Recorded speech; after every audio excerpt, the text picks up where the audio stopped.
咁我今次都買咗好多種俾我啲朋友啊。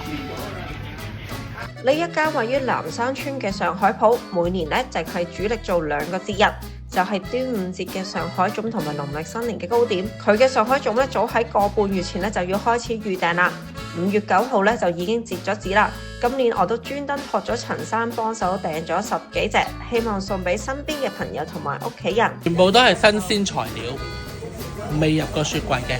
今日做嘅貨就今日出世，係知一門學問嘅，真係一門學問。我覺得其實望落去好似好易啊，但其實難咯。雖然小店咧喺南山村看似係一般嘅屋村小店，但係其實已經有70年歷史啦。而佢嘅上海粽名氣亦都好大㗎。最特別咧就係佢嘅豬肉喺肥瘦比例上面咧分配係一絕。對於太瘦嘅腩肉咧就會剪開，放中間嘅肥肉落去，以保證肥瘦配搭均勻。而佢嘅糯米咧都會用本地醬油撈過，而豆沙粽咧仲配有獨有嘅豬油香味添啊！